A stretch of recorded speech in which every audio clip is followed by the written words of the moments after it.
Barry. Hi, Dennis. How are you? So wonderful Nice to meet you. Yeah, great. Finally, great. yes. So please, Barry, can you tell us a little bit about your background and how you came to pursue this wonderful painting? Painting, yeah. Okay, I was born here in Harare, and when I was young, I used to scribble on the walls. I used to have so many problems with my mother. I would just do some Mickey Mouse cartoons, and it was just a passion. I mean, like for me, just from this very young age, about probably like 5 years. And then the very same thing I also carried over to my primary school days. Teachers would ask me to do some wall charts for them, sometimes do like drawings for their diagrams, like on the board. On the board as well, yeah. So yeah, I must say art was always something born within me. But also, like, I think we probably within the family, my mother used to do a lot of knitting as well. My father did a bit of sign writing. My young brother also did a bit of drawing as well. My other elder brother used to do t-shirt printing. So I must say, like, I was born in an artistic family. Very good. Yes. What themes or subjects do you often explore in your paintings, Barry, and how?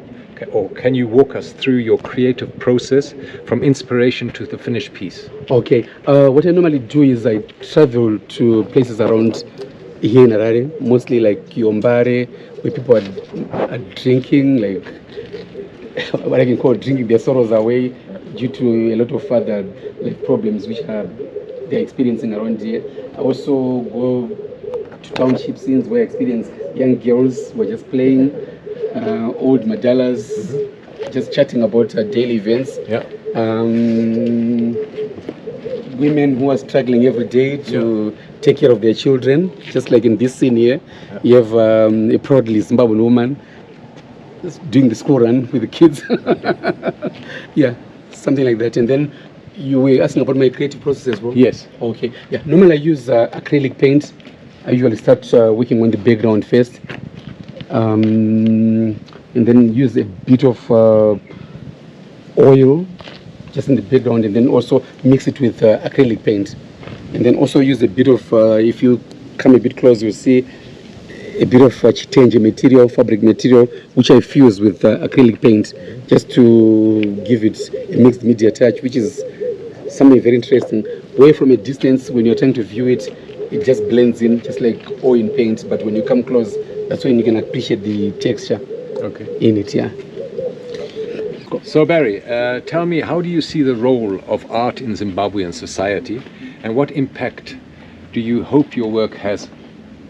Okay, the impact of art in Zimbabwean society is quite important, in that a lot of stories haven't been told about the country. So I think the artist's duty is there to tell that story, and then it can go all over the world, where somebody can really appreciate the story of Zimbabwe in the comfort of their homes, without needing anyone to come there to explain it to them. So Barry, Yes, would you be so kind and inform if you have faced any challenges or obstacles as an artist, and how have you overcome them? Oh yeah, so many challenges that we face as artists, even individually here in Zimbabwe as well. A whole lot of artists, I mean, like, have since left, some of them like to neighboring countries like South Africa. And then when I try to market my work to places like South Africa, you have problems, because some of the guys who have left to go to South Africa would have been selling those paintings at flea markets or at traffic robots at almost next to nothing prices. And you go there to try to market your work. People there sometimes may not really appreciate it, thinking that you are almost in the same brackets with, with the other artists who would have gone there, more or less like already killing the market for you in advance. Yeah. And then also the issue of material. Sometimes it's not so easy to get art suppliers here in Zimbabwe. We have to go to places like South Africa, and then sometimes ask other people to bring the materials for us here in Zimbabwe. And as well as things like studio space as well, it's quite expensive, like to rent out studio environments as compared to like working from home, where you can have a lot of interruptions. So yeah, I think I must say those are some of the challenges that we face. So Barry, yes, are there any specific artists or movements that have influenced your work? Yes, Actually, at the beginning of my studies at the National Gallery of Zimbabwe, I used to follow the Dutch painter Vincent van Gogh. Oh. There was actually a time when I used to call myself Mr. Van Gogh. Some other people used to call me like Barry Van Gogh. Yeah. So yeah, I must say like that early movement, in that early style for my work, and then later on, I was also inspired by the Mozambican artist, the late guy called Louis Mack. Used to do work that really inspired me, the figurative work, which I've since adopted in my style as well. So, but not much from the European old styles. I think my style is mostly developed from here in Africa. Could you now share any particular memorable experience or moment Yes. in your artistic journey? Okay, my artistic journey has been very, very long, and it's filled with a lot of interesting experiences. Some of which come to mind is when I got an award of merit at the National Gallery's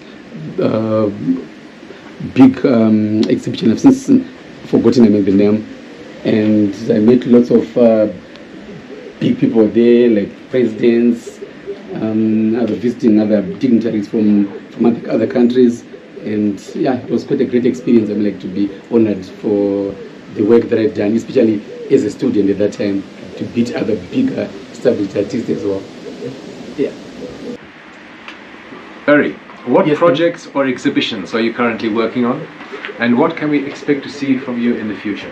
Okay, I'm looking forward to a very, very exciting period, which I'm walking into right now in 2024.